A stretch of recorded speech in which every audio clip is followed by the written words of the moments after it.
Welcome, everyone. Normally, we start our meeting off with a moment of silence for prayer or reflection, and we're going to do that today. But also, we've been asked by the Prime Minister's office to recognize a moment of silence on May 9th. However, we do not meet on May 9th. So if I could, to recognize our Afghan vets and the end of the return of our soldiers from Afghanistan. So if we could have a moment of silence for prayer, reflection, and in memory. Thank you.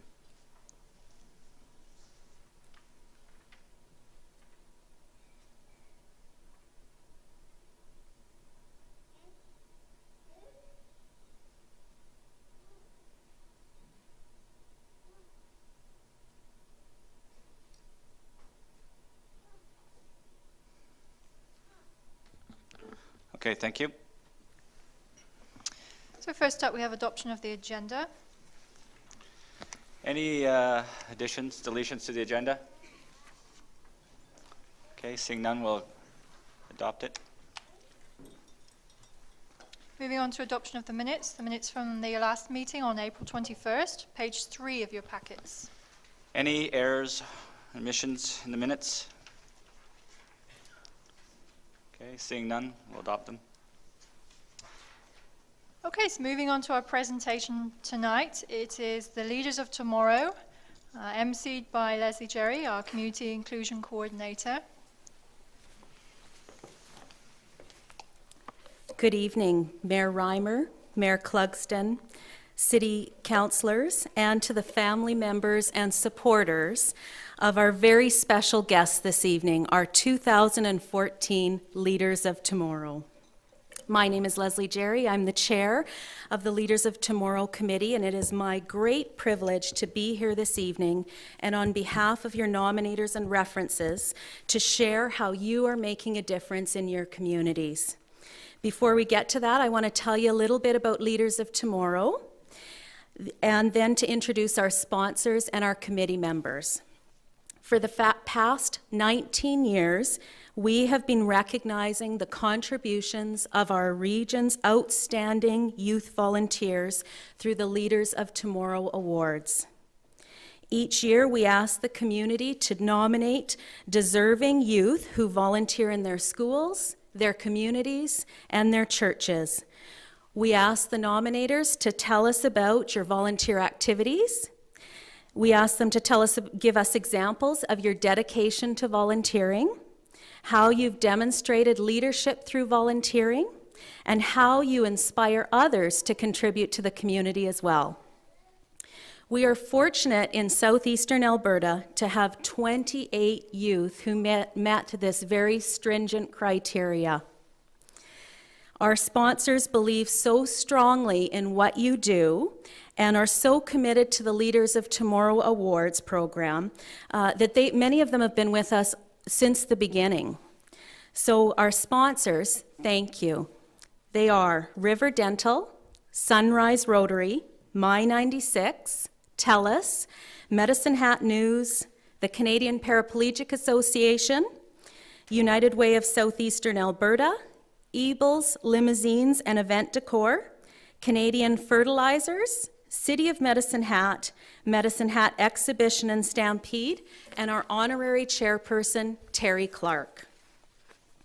I want to also acknowledge the work of our committee, Shirley Jago, Candace Cook, Annabelle Marroquin, Heather Schneider, Joanne Ebel, Sid L., Sandy Hart, Sue Withers, Ashley Howes, Robbie Fairhurst, and Bonnie Lou Yoroshko. Now for the main event, the 2014 Leaders of Tomorrow. Leaders, when I call your name, I would like you to stand while we talk a little bit about some of the things that you've done. Parents, please hold your applause until the very end. Zakia Al-Ghazali is a grade 6 student. She is an active volunteer at Herald School. Zakia is also gifted at recognizing and drawing out the talents of others and goes out of her way to include the special needs students in the school. It is rare to meet an elementary school student who is so mature, thoughtful, and empathetic. Thank you, Zakia. Jasmine Brar now a university student in Halifax, has spent the last 3 years doing volunteer research on Giardia and Cryptosporidium parasites in the city's sewage system. She and her partner are now compiling their data into a report that will be submitted to the city environmental utilities manager. Thank you. Vienna Buckles is a grade 10 student at Medicine Hat High and one of the leaders of YES, which stands for Youth for Environmental Sustainability. Vienna worked with other students to create an educational PowerPoint and has been making environmental presentations to local elementary students. Vienna also presented at a conference in Kananaskis. Thank you, Vienna. Dylan Erfel was unable to be here this evening as he started his millwright classes up in Red Deer today. Dylan is a 21-year-old former student and now volunteer coach with both the wrestling and bantam football teams at Medicine Hat High School. After a full day's work, Dylan makes time to coach and to referee. He is a leader the students follow and respect. Ryan French, now 18 years old, is a cattle industry member and promotes the industry with grace and dignity. Once he masters a skill, whether it's a new way to clip a steer or new feeding procedures, he shares it with the younger 4-H members. This past year, he joined another 4-H club, and the leaders and parents are completely amazed at how Ryan has turned these kids back onto 4-H. Thank you, Ryan. Just so parents and family members know, this is all information that I've taken from the references that came in for your students. So much of what you're hearing are pretty nearly exactly what the references said. Mark Friesen is a former student and new teacher at Medicine Hat High School. Last August, Mark founded an alumni touch football tournament which raised $1,700 and generated a new level of enthusiasm. Ross Little said, "I have seen many first-year teachers and Mark is a rarity.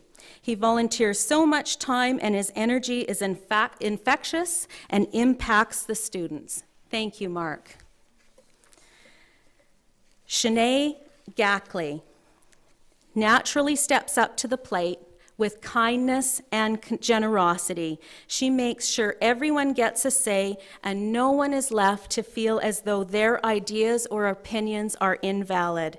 It is exciting to watch her even in the most casual social settings. Her friends look to her as a role model. Thank you, Shanae. Aiden Gale is a kindergarten student and a kin kid. She is 5 years old and is described as a ray of sunshine. Aiden loves to attend Kinet meetings, help with event setup, and wants to be an SPCA volunteer. She inspires others by simply showing that even at her young age, she can make a difference. Way to go, Aiden. Kyle Grimm.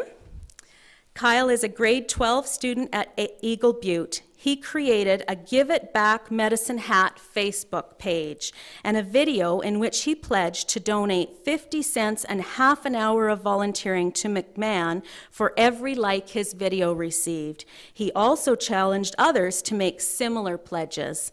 Kyle is leading by example and actively making the world a better place. Thank you, Kyle. Angela Howe is a grade 12 student at Monsignor McCoy. She is recognized by her grad class as a leader and as someone who helps those in need. Angela sees the need for cultural integration within a multicultural Canada. She helps newcomers to acculturate and to learn English. She is compassionate, caring, and respectful, and people are drawn to her because of those qualities. Thank you, Angela. Paige Hopt.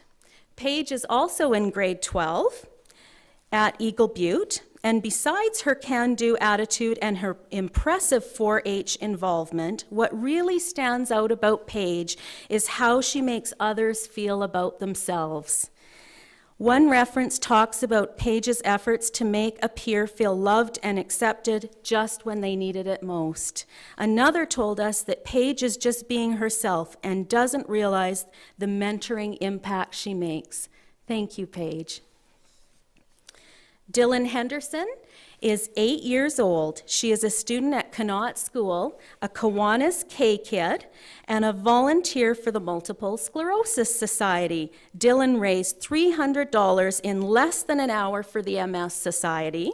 She also inspired her fellow students to raise funds, and together they have raised $4,000. Dylan is described as a successful, mature, and passionate leader and fundraiser. Thank you, Dylan. Josie Huberdeau. Josie is a grade 8 student in Redcliffe. She volunteers regularly at the SPCA as a dog walker, at special events, and at Redcliffe Fire Hall. As an Army cadet, she has volunteered to help on adventure training exercises in the Cypress Hills and has volunteered to step in and help on fundraising events for cadets. Thank you, Josie. Preston Knutson. Preston is a grade 9 student at Medicine Hat Christian School. He is a youth who displays compassion, kindness, integrity, and selflessness. Mr. Burry told us that Preston serves others to make their life better.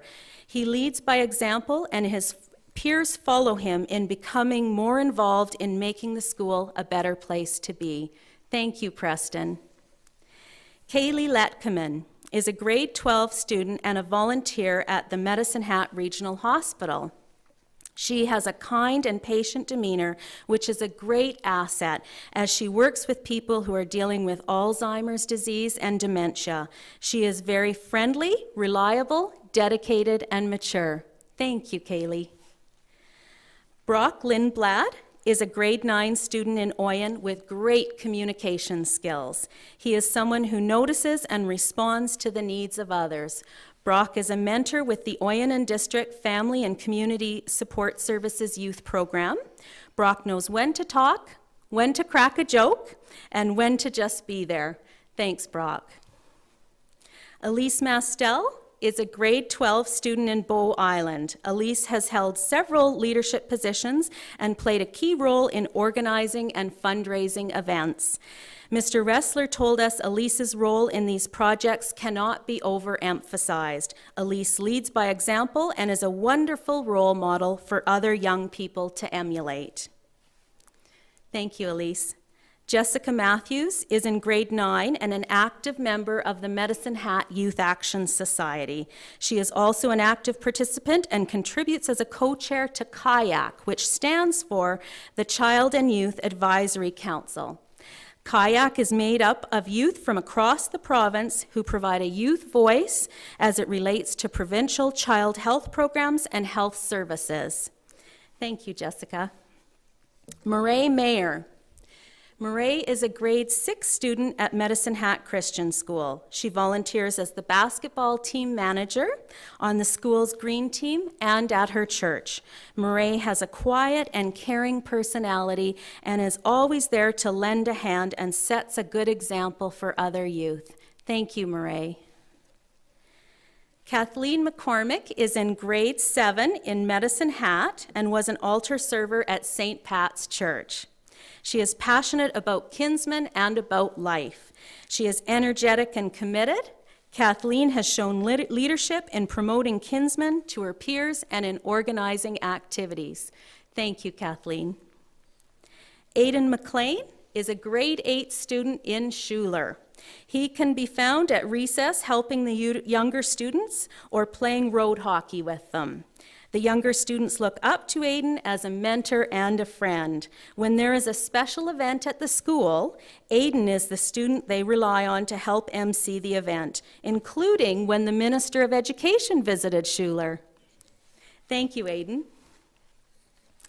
Brandon Nielsen, at 14 years old, is an active and committed volunteer at both his church and with the Medicine Hat Youth Action Society. He is enthusiastic and demonstrates compassion, commitment, and a drive that is unmatched.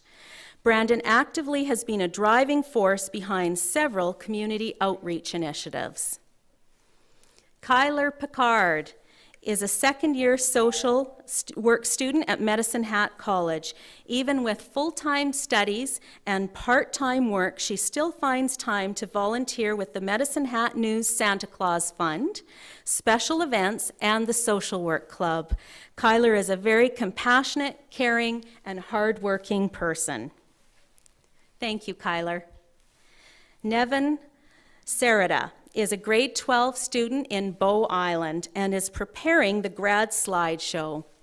Nevin is on the youth executive team at his church and is a positive influence on his peers. Nevin is also involved with 4-H and has served as a 4-H ambassador at the provincial level. Thank you, Nevin. Landon Sholey is a grade 6 student at Connaught School with a great attitude and skills in mentoring and fundraising. He is the past president of the Kiwanis K-Kids and is now their treasurer. Landon organizes and leads successful meetings. His teachers describe Landon as an individual with a future in leadership. Thank you, Landon. Caroline Stevens is a grade 12 student at École Les Cyprès. Among her strengths are great creativity in fundraising and her sensitivity to teamwork dynamics. She also volunteers at Medicine Hat Hospital, and they describe her as someone who knows when to help and also when not to interfere. Thank you, Caroline. Nilton Taisiwe Baltodano is a grade 12 student at Eagle Butte. He volunteers, he coaches, and he collects food for the food bank. He leads by example because the spirit of giving is just an extension of who he is. Mr. Montoya described Nilton as a hard worker, a compassionate person who genuinely cares about the people he comes into contact with. Thank you, Nilton. Megan Thorson is a grade 12 student, is a college student, who's done an excellent job of coordinating the children's nursery and kids' day at her church. Megan is skilled at holding the attention of a large group of children of different ages and ensures that everyone feels included and has fun. Thank you, Megan.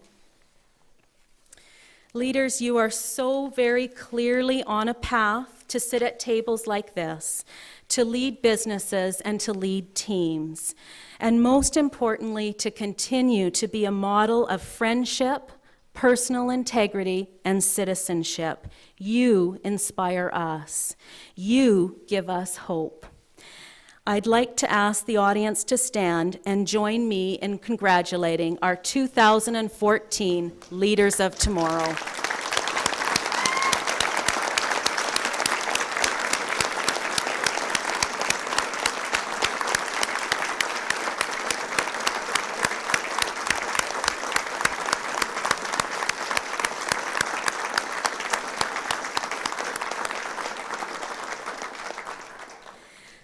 I would now ask that you stay for the next presentation before we all quickly head up to the grandstand banquet room for the reception.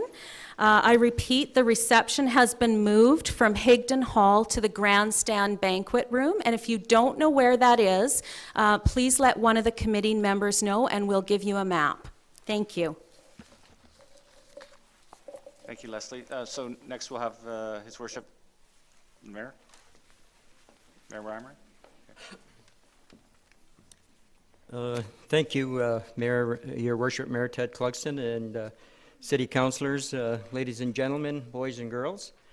I'm here to represent the town of Redcliffe, of course, and to all the candidates here. I was part of the judging program, and to all that were nominated as our Leaders of Tomorrow, I extend to you on behalf of the town of Redcliffe our sincere congratulations and thanks on your achievements and accomplishments, but most of all, your time and effort that you have put into our communities. You have all gone above and beyond the call of duty with giving of your free time, and in a lot of cases, efforts and talents to make our communities a better place to live. We wish you all the very best in your future endeavors. What a great inspiration and examples you are to all of society, especially to the children. You know, the best way to teach anyone about all good things in life is to live by example, and you have personified that concept. And that I congratulate you for and thank you. You truly are leaders of tomorrow. May God bless. Thank you.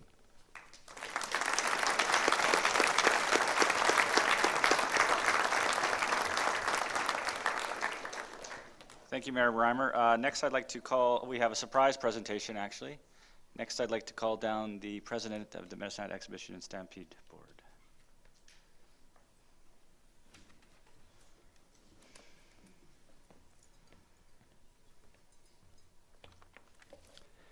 Thank you, Mayor and fellow councilors.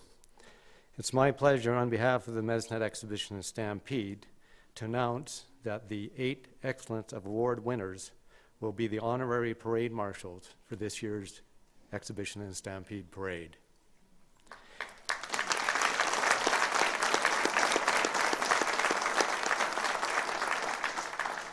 We're going to keep them very busy that day because there will be a Thursday morning early for them.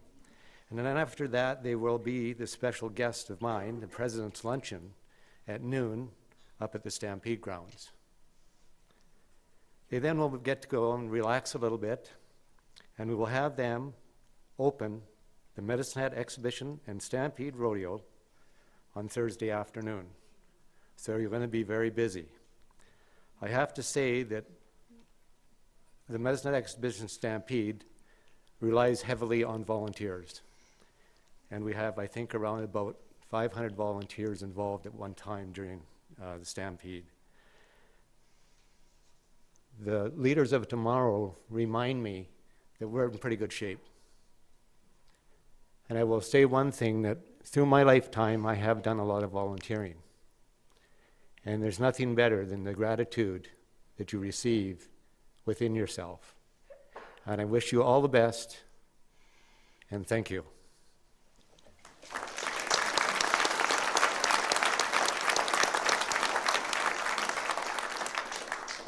Thanks, Norm.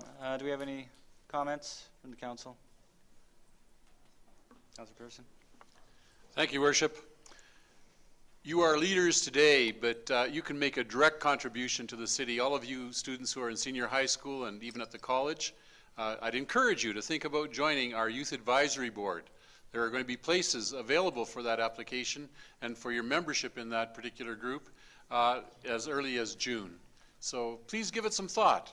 We can use your direct voice as an advisory group to the Council of Medicine Hat, and that would be a fantastic contribution that you could continue to make to your community.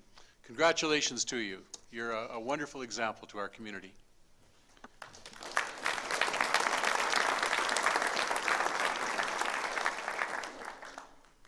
All right. Well, on behalf of myself and the rest of City Council, congratulations, and enjoy the rest of your evening tonight. You'll have a great night ahead of you. I'm assuming you're going to want to leave. But you didn't know we just passed a new motion. You have to stay till the end of the council meeting. Oh, yeah. Sorry. I got making jokes, not following procedure. Can I get a motion for reception? I would move reception of the report. I'll second. Okay. Can we call the question?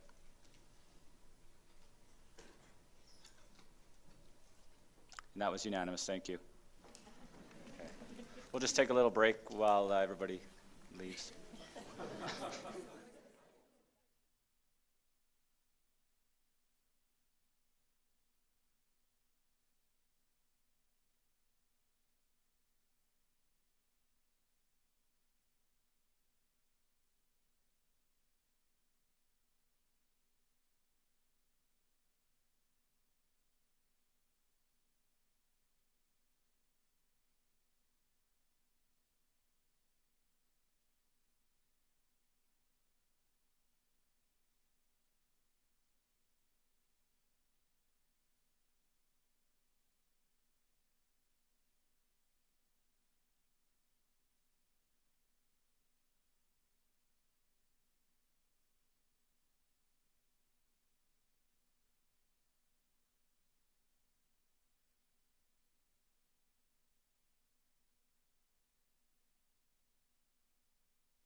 Okay, if we could get started again.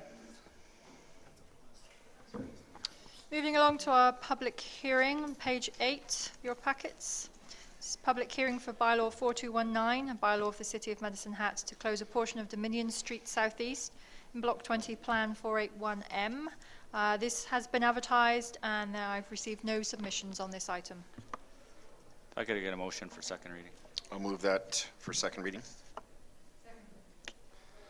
So I have to have a public hearing for this. If there's anybody who would like to come down and speak for or against this, please come down and state your name. For a second time, if anybody would like to come down and speak for or against this, please come down and state your name.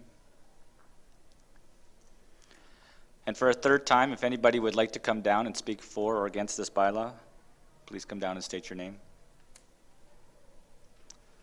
Okay, seeing none, we'll close the public hearing.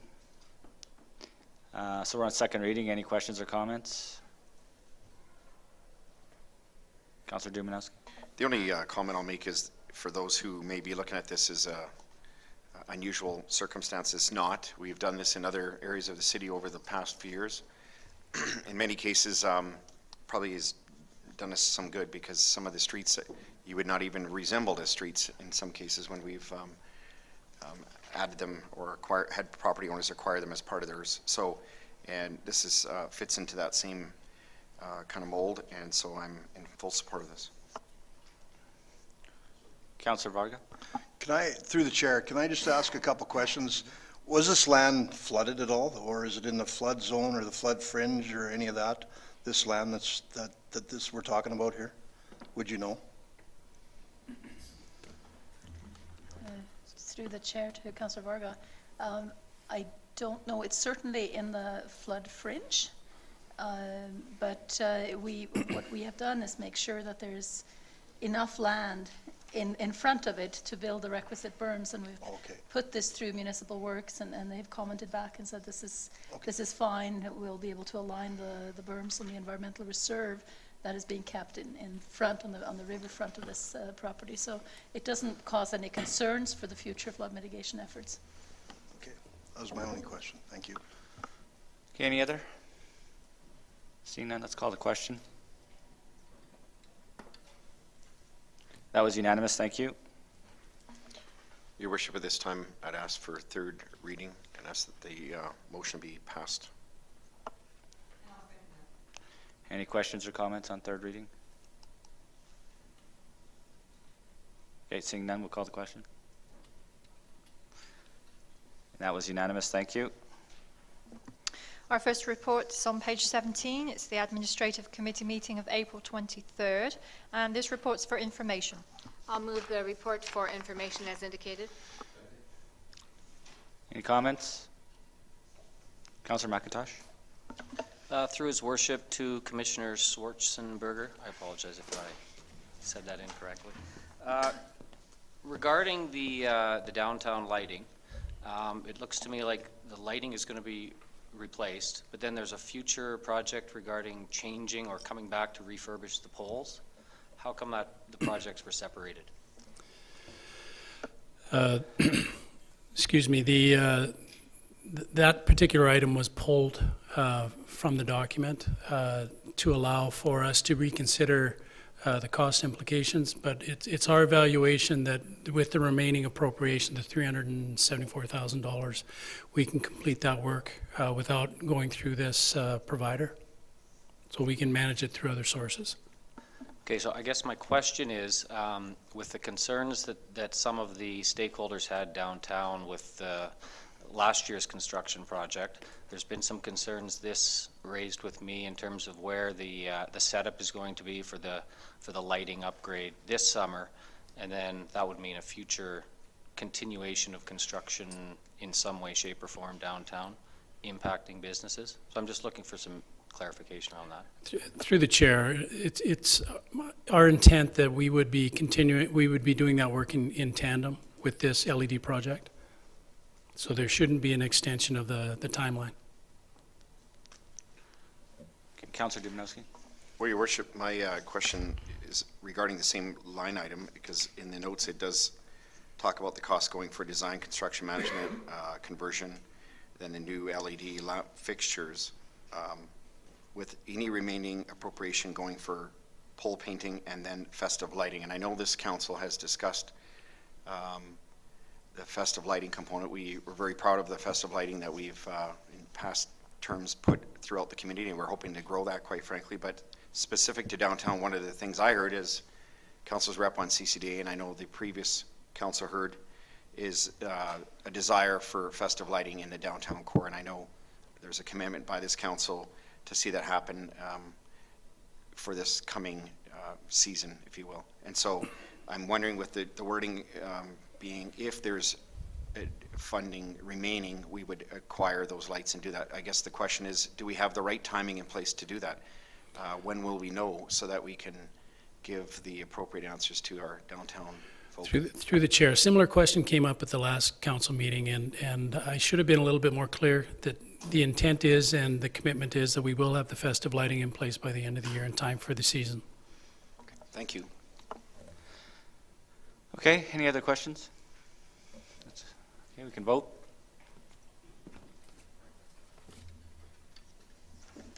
And that was unanimous? Our next report's on page 21, the Public Services Committee meeting. I understand that there are two items, item 2 and item 3, which council wishes to separate out in terms of the voting tonight. Am I correct?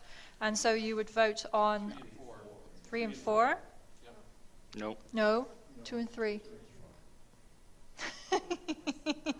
So, well, yeah, so 1 and 4 will go together, 2 separated, 3 separated.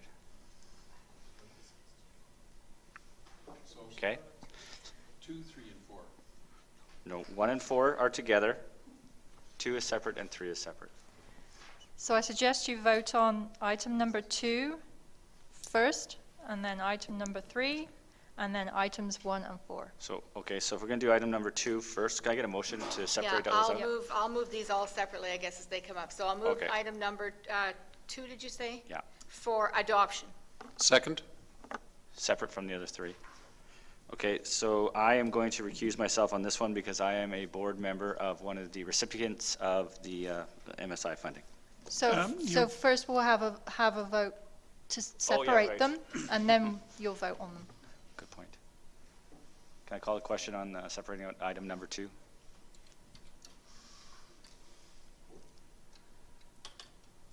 And that was unanimous? Okay, so I'm going to recuse myself for the reasons mentioned above. And Your Worship, I also will, because I have a conflict on number 2 with the food bank. So this is item 2, 2014 Municipal Sustainability Initiative, operating grants for non-profit organizations, and it's for adoption. So we need a motion first, or we just have our speakers? Okay, Mr. Pearson, Councillor Pearson. I'm sorry, I should have taken my name off. I will. Councillor Turner is gone. No more comments?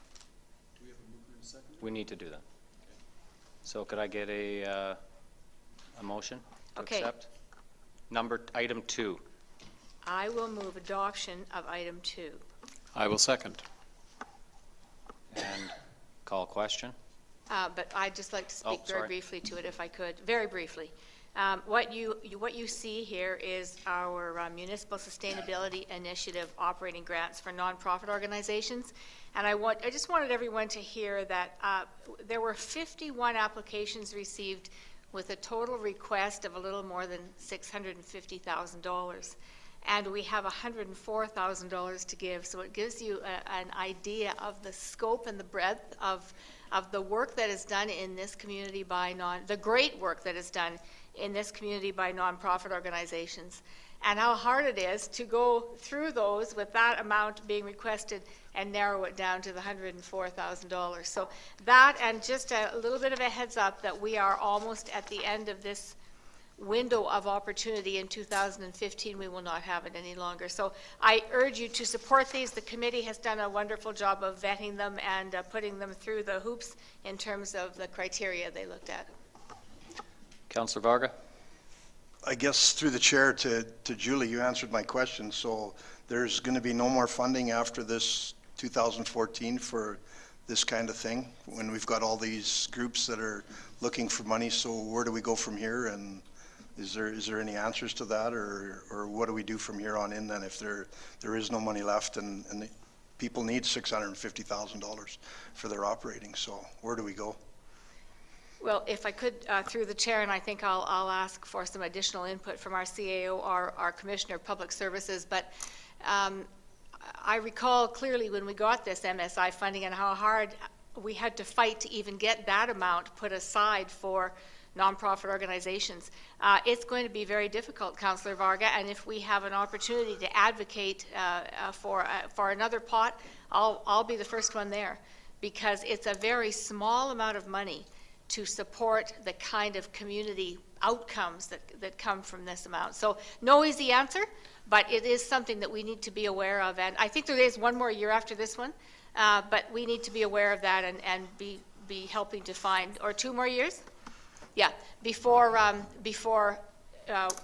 we're able to just say no, and we don't have any other options for you.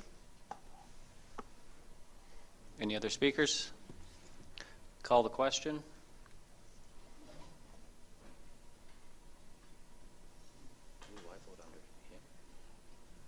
Go under mine.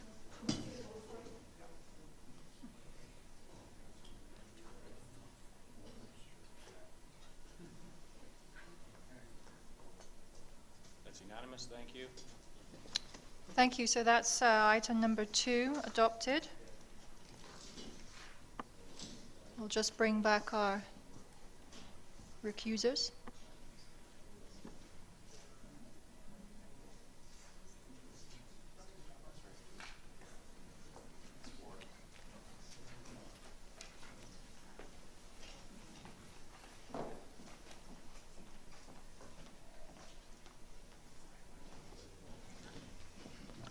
So now we're moving on to item number 3, which is Medicine Hat Regional Event Centre, additional parking, commercial land option. And this is for adoption. Councillor Simmons?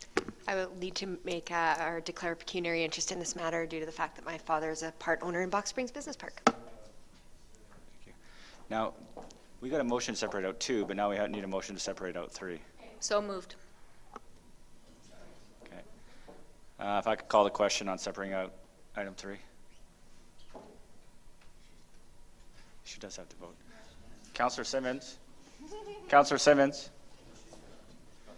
She could vote to separate it.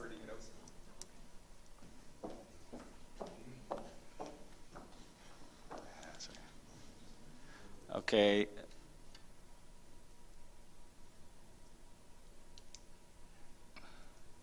And that was unanimous, thank you.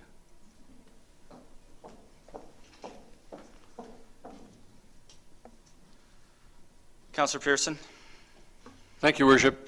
Just so that everyone is totally clear, we are voting to not proceed with additional parking, commercial land development. If we're going to do anything, it would be with the city-owned property. So a yay vote would be no, we do not proceed with purchase of additional property. Yeah, he's correct, because the recommendation is not to proceed. So any questions or comments on this? Councillor Cox? Thank you, Your Worship. Sorry, the little detail missed me, but I will be voting yes so that we don't proceed. But I do have a question, and I don't know quite how to proceed here, but I'm going to ask perhaps that the Commissioner of Public Services do a little investigation or see that some investigation is done. We're often given statistics on parking, and the sites that are quoted are Red Deer, Saskatoon, and Lethbridge. And they've all seemed to have oodles and oodles of parking. But there are other sites that I think are quite successfully operated with much less parking. And so my question is, could we get some stats, these ratio of patrons to parking stalls for the current Medicine Hat Arena? What are we doing presently? I don't think we're up in that stratosphere. with the current situation, the Saddle Dome in Calgary comes to mind.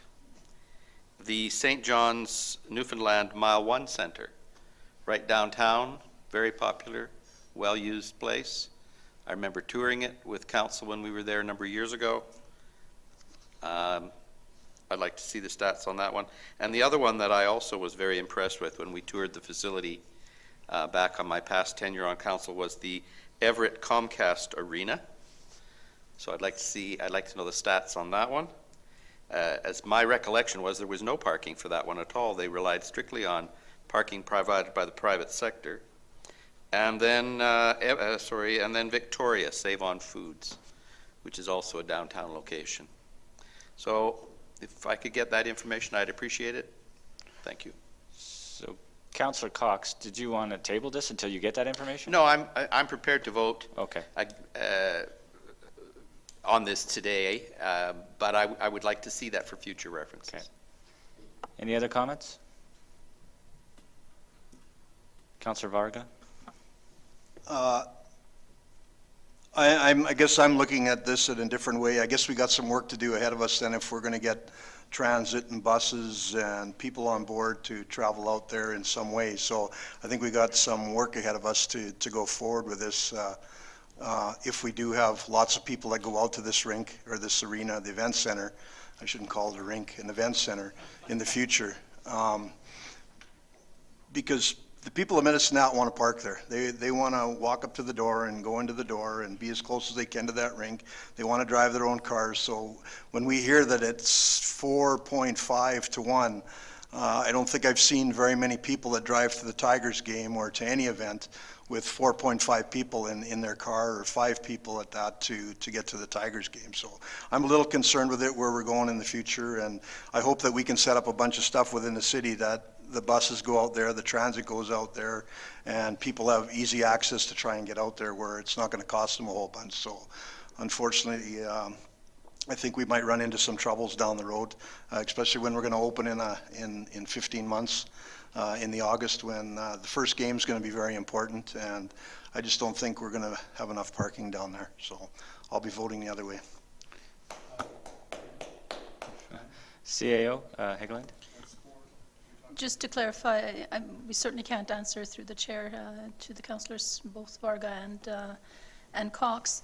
I can't answer specifically to things like St. John's and Victoria, but our current arena, I believe, has around 900 parking spots, and they have a capacity of 4,000. Now, there are other parking lots in the vicinity that would probably bring up the total amount of parking closer to 1,200, 1,300, something like that, if you count everything, including some street parking.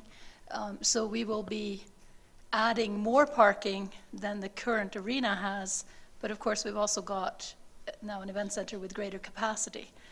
So the current arena would have somewhere in the neighborhood of about 4.4, 4.3, 4.4, but again, depending on how much of the surrounding parking you take into account.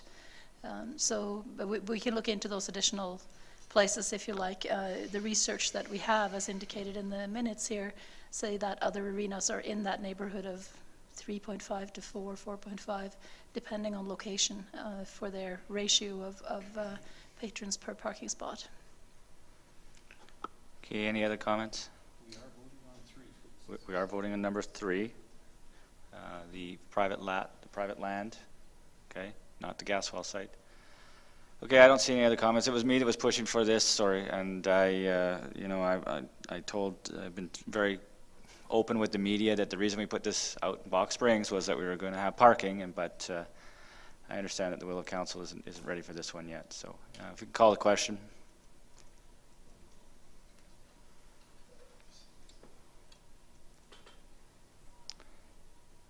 And that was 6-4 and 2 against. Point of clarification, Your Worship, just so that people at home understand, yes vote in this should never have come as a negative vote. And so yes in this case, cancels out. In other words, it was defeated. Yeah.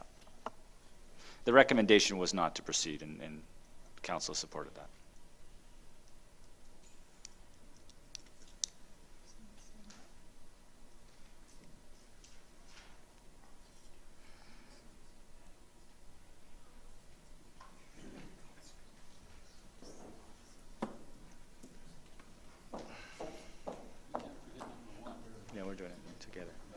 So now we are on the original report, items number 1 and 4 are up. Yep, so For item discussion. number 1 was Special Events Competition Assistance Grant Program from the Urban Environment and Recreational Advisory Board. And number 4 is the Medicine Hat Regional Event Center, additional parking, the gas well site option. Councillor Pearson?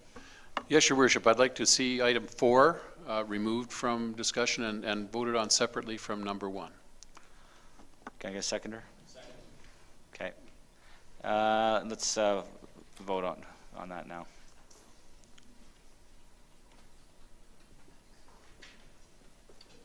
That was unanimous, thank you. Okay, so now you're on item 4, Medicine Hat Regional Event Center, additional parking, gas well site option. Councillor Dumanowski? Okay. Well, I will be supporting this one, if I understand it correctly. This is a affirmative vote. Having been on council the entire duration of the event center debate, which is a long time, I can tell you that amongst the different things that the public and the councils past and current could debate about, parking is one of them. But I have to tell you, and I don't want to suggest that parking wasn't important. Location, first of all, do we need it? Location, how are we going to pay for it? All those pieces, those were critical pieces to getting this thing off the ground, and we accomplished that. Parking, in my opinion, is arbitrary. I mean, when you think about the like comparatives that we looked at, if you have a ratio of 1 to 3.5 or 1 to 4, or in our case, a 1 to 4.5, it's a negligible difference, and yet there will be some who will argue that to their death. And I'm not saying it's not a valid point. I guess what we have to understand is that what is the acceptable level? If we had 1 parking for every 3, there would be some who would argue it's inadequate. And if we even got it down to 1 to 2, we would have some who would say it's inadequate. I think it's a question of affordability and reality. I mean, let's face it, we're going to build a $74 million facility that took, I don't know, 8-9 years of debate to get off the ground. And it turned out it was for the good because we saved a lot of money and we were getting a better facility for that money. But the parking issue will never go away. We have parking issue debates about downtown every cycle I've been on council. We have them about all kinds of things. And I've been to a lot of facilities, I'm sure many of you have, around the province, around the country, and elsewhere internationally, and I'm being literal here. Parking is always an issue. So it's never going to go away, and for those who want to be in their 1 car and pull up to the front, they'll never be satisfied. And I refuse to entertain that debate, quite frankly. I refuse to entertain that debate. A 1 in 4.5 is adequate. It's not perfect, it is adequate. And we need to create a culture, quite frankly, in an environment where we're trying to create, reduce our greenhouse emissions and improve our environmental footprint. We need to create a culture and enhance that culture by telling people right from day one, you want to go to this spectacular tax-supported facility, you're going to have to group up or find another option. Take a taxi if you don't wish to do that. But I'm a little bit frustrated. And of all the things that we've had to debate about over the years, I'm surprised that we're at this point. So I wholeheartedly endorse adding a few more. We have a gas well site that really reduces it to nothing else but the purpose that we're putting it to in this proposal. I think the biggest debate that I've heard following the committee meeting is that you're spending more money and now you're going over budget. And I think the mayor said it well. This is an enhancement, but there'll be some who will see it as going over budget, just like the debate we had with the Esplanade, and so on and so on. So for me, $650,000 isn't chump change. It's a lot of money, but it's money well worth the purpose of adding an additional couple hundred parking stalls. So I would ask council to support it. Okay, before we move any further, thank you. We made motions to separate these, but now I need a motion for adoption of item number 4. So if I could get. Okay, I'll move that. Okay, thanks. And then now we can continue on with the Councillor Cox. Thank you, Your Worship. I was going to raise a point of order, and I'll do so somewhat belatedly for future references. I don't think you need a vote on when you separate motions. I think if it's requested, you're obliged to do it. Perhaps the city solicitor can canvass Robert's Rules of Order, but that would be my recollection, is if someone requests that the votes be separated, then they must be separated. Alternatively, I'm sure it's within your discretion to say there's a request for separation and I'm going to separate them. I don't think you need a motion, but that's just future considerations. And you're absolutely correct. We've done it both ways, to tell you the Yeah, truth. I once don't in a think you while. need all those extra motions. May I then speak to the motion on the floor, item 4?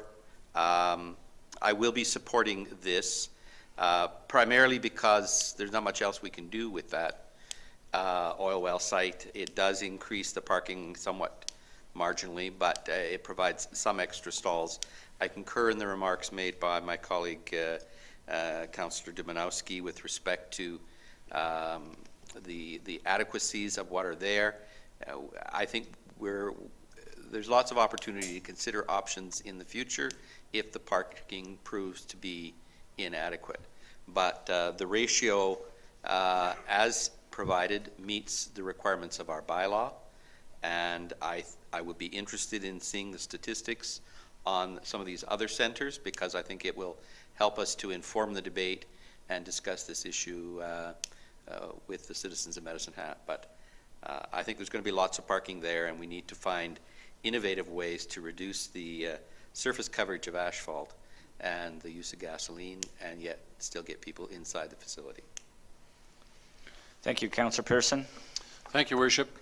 Well, with the greatest respect, I will be speaking against this particular motion for at least 4 reasons. I believe, first of all, that we have a number of major financial commitments on our plate right now, and I don't want to see any further ones going until there's a definite need established. And I guess my question is, why would we rush into this decision? The site is ours, it won't go away, and there is no guarantee that it will cost us more or less at a later date. I love the idea of considering alternate solutions to parking. It's an opportunity for the city to consider shuttle service from city quadrants to the front entrance of the rec center or from the regional event center. We use shuttles on Canada Day and in other locations where parking is limited. This is a chance to prove that that is a good way to travel around our city. One of my main concerns with this proposal is that this contract will be awarded to PCL as a sole source provider. If approved, local contractors will not have the opportunity to bid on this job. And without the bidding process, how do we really know that PCL is the most cost-effective provider? I've heard it argued that they're there, and it's just a continuation of a project that they're going to do. But I fully recognize that we are going to have to improve Box Springs Road at some point in the future, and that will probably be done by a local provider. I would guess that there would be a local contractor working on that road expansion. If they're there and they're improving the road surface, putting in a parking lot would be an easy thing at a later time. And then finally, previous council's commitment to our residents was that the event center would have a fixed cost and no additional expenditures would be required. This proposal calls on the city to borrow the funds at a cost to taxpayers. If you check the interest, it's considerable. This is an extra, whether or not we like it or we can justify it in other ways. Public perception will be that we have broken our commitment to keep the costs in check. I will be voting against this motion. Councillor McIntosh. I will also be supporting Councillor Pearson and not supporting this motion. If we take a look at the anticipated number of people utilizing this facility for hockey specifically, the numbers that are predicted will put our ratio right in line with every other facility that we're comparing ourselves to. I would foresee that the only times we would run into any sort of trouble would be concerts whereby it would be a sold-out event, whereby 200 additional stalls would provide very little additional support to solve that problem. We are attempting right now to sell ourselves as a green community. Our solar thermal project is a prime example of a step we're taking in a positive direction to change the way we're producing energy. And I look at just throwing down more asphalt to give people a few more parking stalls to make it easier to park at the event center, and I don't see that aligning with a green community. There are several options that we can look at. Transit, public transit is one. I look at Commonwealth Stadium, the biggest facility in our province, 60,000 people, and they have almost no parking. And people manage to go to the football games and the concerts, and they figured out solutions. Carpooling, one. And I think probably the biggest opportunity is we want to talk about our economic development and giving our restaurateurs an opportunity to fill their restaurants before every single hockey game. The yellow buses are lined up. You go in, you have your meal, you have your cocktail, you get on the bus, you get dropped off at the front door of the event center, you get picked up and dropped off at the end of the night. And what a great opportunity, win-win for our restaurateurs, and going green, and everybody wins. So I won't be supporting this. Thanks. Thank you. Councillor Turner. Thank you, Your Worship. I'm speaking in favor of the motion. I think we already own the land there. It's really not too much use because it has the gas well on it. But I do want to encourage us to come up with some plans to see us move some people out to that event center by public transit. I think that's an important thing for us to look at. I know if you go to a football game in Regina, you can get on a bus and go right to the front door for $2. And they take you right back to where where your car is. So I think we definitely need to look at those kinds of things, but I will be voting in favor of this motion. Thank you. Councillor Friesen. Thank you. I'll be supporting this motion as well. We own this land. It's not really going to serve us very well for any other purpose. So we're not having to spend any money to get the land. And I feel it's better to develop it while we've got the whole site under construction in any event, that it makes better sense and probably is cheaper in the long run than finishing one and then developing some more parking later on if we find out that we need it. I cannot disagree with the comments of other speakers about a green community and making more responsible environmental decisions. But I can tell you, and we know this, I mean, Councillor Dumanowski talked about it, parking is important to the people of Medicine Hat. It just is. That's the way it is. I feel we need to consider a variety of options, parking being one, but there's no question we should have shuttle service to the new event center. There are many facilities with hardly any parking. We have a choice here in Medicine Hat, and so I think we need to do both. We still, with these additional 200 spots, will not be in a very low ratio for parking in any event. So we're going to have some options as well. And as we slowly move the thinking cap of people to options like shuttle and those kinds of things, they'll be more likely to accept it and enjoy it, as Councillor McIntosh stated.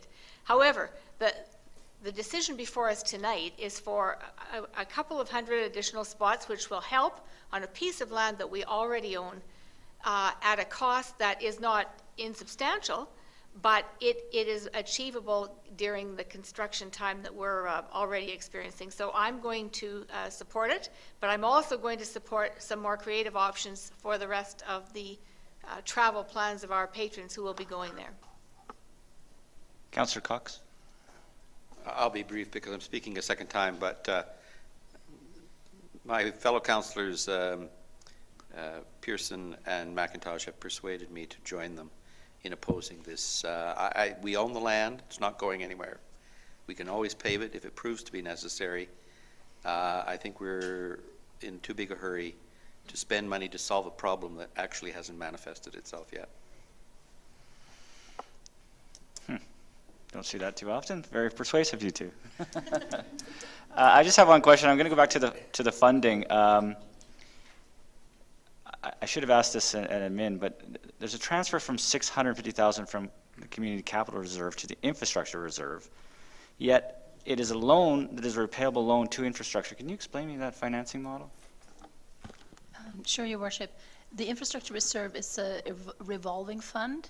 It's got 10 million plus in it, and it's one that we access for internal borrowing for minor projects less than $1 million, basically.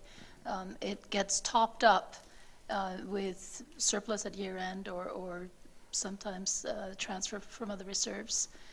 But the intent here is that it's repayable over time. So the fund is kept whole for future borrowing purposes. Right. So that part I understood. So why are we transferring money into community capital reserve into the infrastructure reserve? I'm going to have to call on the Commissioner of Corporate Services to explain that one. I was away when it was set up. Mr. Mayor, we set it up as a transfer so it could be a loan rather than going and getting a debenture to fund this. But we have about 10 million in infrastructure reserve. Why would we take out we wouldn't have needed a loan? Or you're looking at future projects? We have other projects that are pulling out of infrastructure reserve. Okay. My question also would be then why didn't we just use the community capital reserve to pay for this parking? Because there's many other projects that are also looking at community capital reserve. Okay. If I may add to that, Your Worship, the Community Capital Reserve has specific purposes, and this doesn't really meet the normal purposes of community capital. It's a bit of a stretch for what we Yeah, I would argue though this entire building was built from the community capital reserve, including the 1,400 original parking stalls, and this is just an extra 200.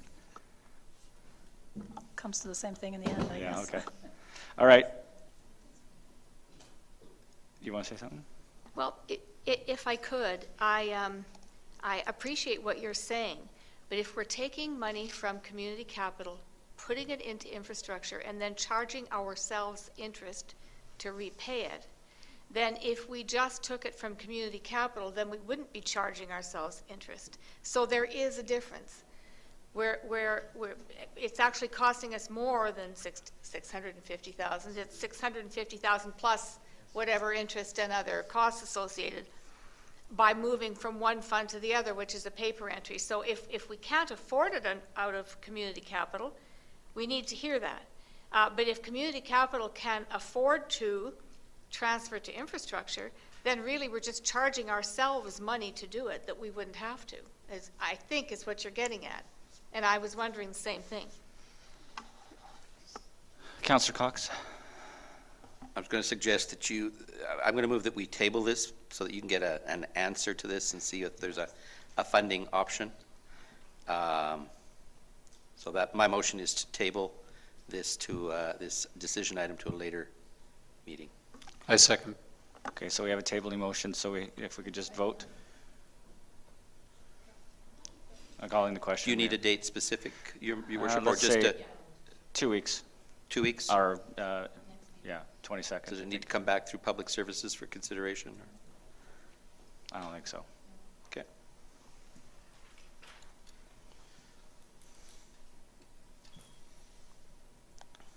And that was 8 yeses, 1 no. So that motion is tabled. So that item is tabled for 2 weeks. So the remaining item is item number 1, Special Events Competition Assistance Grant Program, Urban Environment and Recreational Advisory Board, and it's for adoption. So moved. Okay, I got a motion and a seconder for adoption. Councillor Varga? My question through the chair is, there's only a certain amount of money that goes into this fund every year, I believe, right? Medicine Hat is known to host a lot of different things in every sport that comes to Medicine Hat. So I'm just wondering if we can ever bump that up to help out organizations that come into our city, or to host these special events and championships and everything that goes with the sporting field. And $250 doesn't go a long way sometimes, but when we host it, there's a lot of money being spent on lots of different things. So I'm just wondering if we can ever bump that sum up some way to help out the organizations that are actually hosting these championships or events. It's also important too when they go out of town, because that's a big expense also. When they represent our community and they have to go out of town, it's a big cost nowadays with leaving that. So I'm not sure whether we can add some money to this fund in the future, or whether we can consider it, or how we go about doing it. I think it would be worthwhile to try and get some more money for different groups that do host a lot of things, if I'm reading this right, for future endeavors. Yeah, thank you. Councillor Pearson? Thank you, Worship. With all respect, Councillor Varga, I think that this fund was set up as a way of us acknowledging the achievement of young people in our community and showing that we are behind them. But in no way was it a fund that I believe was set up to fund the activity. I know, and you probably know better than I do, that to be a member of a rep team in this community probably costs upward of $10,000 per student or per player. And the city could never substantially pay for those kinds of commitments. And in the future, to consider additional funding, I'd be open to that. At the same time, I would hate to lose the principle that we are just acknowledging as in a special way, the contribution that these people make as ambassadors for our city. So, we're going to be doing your 15 and 16 budget. You can take a look at bumping that if you like. Thank you. Any other questions or comments? CAO? If I may, just wanted to note that, in fact, there were only 4 applications received for this, and 1 did not meet the criteria, so the 3 that did were granted funding. Any other comments? Okay, let's call the question.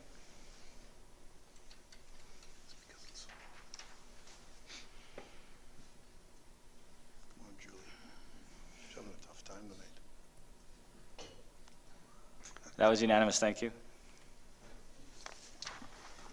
Our next report's on page 38, Administrative Committee meeting of April 30th, and this is for information. Move reception for information. Second. Any comments? Okay, seeing none, we'll call the question.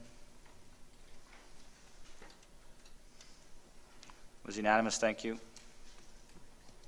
Moving along to reports for reception. Our first one is the Municipal Planning Commission meeting minutes of March the 26th. It's on page 40. I move for reception. I'll second that. Any questions or comments? Councillor Cox? Perhaps to Mr. Schwarzenberger, with respect to the issue of the, am I in the right place here? The extension of development permit applications. Am I in the right place? Or is that coming? That's another one. Nope, you're in the right place. We're finding that, and I remember these from when I was chairman of MPC, we find a lot of these extension requests coming forward, and they routinely get approved, but I'm wondering if maybe the 1 year just isn't enough time. Maybe they should be awarded for 2 years to start with. And can you give me some benefit of your thinking on that? Thank you. Through the chair, the typical process is to apply for and receive a 1-year time extension. That's pretty universal across the province under the MGA. They're typically given in 1-year increments. The intention, as I understand it, is to allow for those certain exceptions that would sometimes interfere with the completion of meeting all the conditions of approval prior to, and I think we're talking about subdivisions, not development permits, to completing those requirements before registering the subdivision. So there will be some circumstances where it's valid to look at granting an extension, but I don't think the intent of the legislation was ever to have an indefinite, open-ended approval.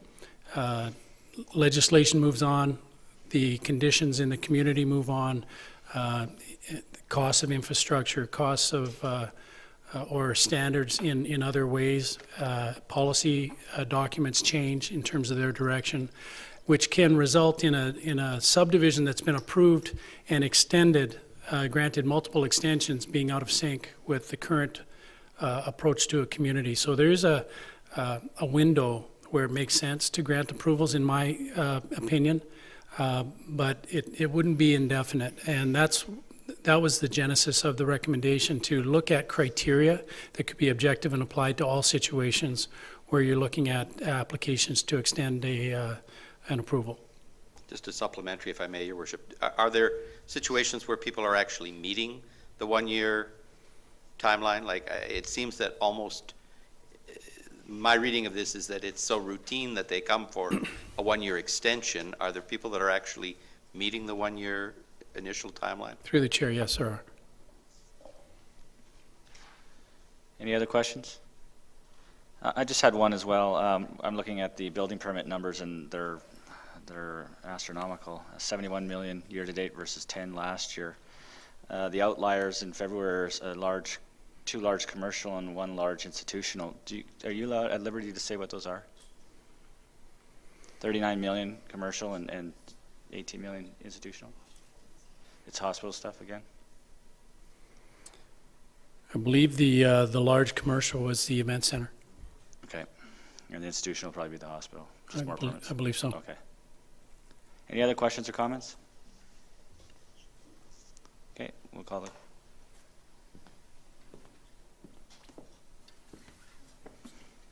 That was unanimous.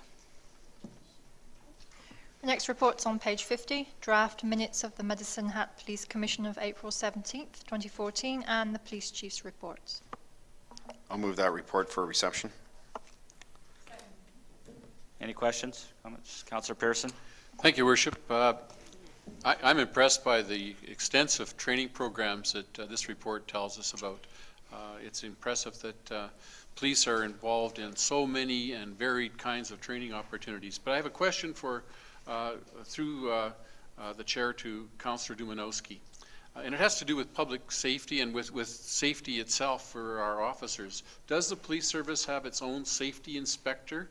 Or is there a link to the city inspectors that we've just hired? Will there be some kind of overlap? Will there be a consistency in safety inspections and procedures, protocols, those kinds of things? What are the links to the city? Your Worship, perhaps to CEO Hegelin, I don't recall seeing any safety supervisor in that org chart, but I would imagine they are part of the organization's broad, maybe the director of that department, I'm not sure.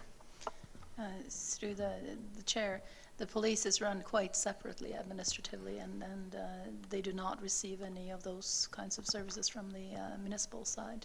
I believe they've got their own, as does fire, safety advisor, and have their own procedures around this, their own legislation that they exist under. So it's a very separate kind of venture. Your Worship, it's a big concern to me. It seems to me that if we're looking for culture in city organizations and a culture of safety, then there should be some kind of consistency and overlap and some communication between our various departments. And fire and police, I think, are two of our departments. I would hope that at some point there would be some consultation and that they would be reporting back to our chief safety officer and making sure that the protocols that are in place for all of our city employees are consistent with their protocols as well. If I could, Your Worship, I will look into that, but I would imagine the very nature of policing and fire work suggests that they're often put in safety compromised situations. No one walks willingly into a burning building unless you're a firefighter. No one responds to a 911 distress call unless you're police. You're given the tools. There's extensive training. You're certified. You're regulated, and so on and so forth. So I would imagine, to our CEO's response, that's probably the overarching rationale behind that. But I'll look into it. Thank you. Your Worship, I guess I'm thinking about some mundane things like salt on the sidewalk outside of the buildings and those kinds of things that are pretty critical. And they are mundane, but they're common to all our facilities. That would be just a kind of common example, but I'd appreciate you looking into it, and thank you. CEO? Through the chair again, if I may respond to just, if you're talking about building issues, then corporate asset management building services are responsible for those for all of the buildings, including police services. So yes, of course. So those, in those instances, yes, we have a common set of goals and a common response, common safety policy. Okay, any other questions or comments? Okay, if we could vote. It's unanimous, thank you. Moving on to bylaws for second and third readings. Bylaw 4226, a bylaw to incur indebtedness in the amount of $1,700,000 for the purpose of River Ridge Sanitary Lift Station replacement. Your Worship, at this time I'd ask that bylaw 4226 be read a second time. Second. Any questions or comments? Okay.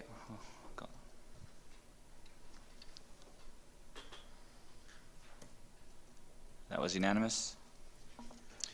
Your worship, at this time, I ask that bylaw 4226 be read a third time and passed. Second. Any comments? Okay, we'll call the question.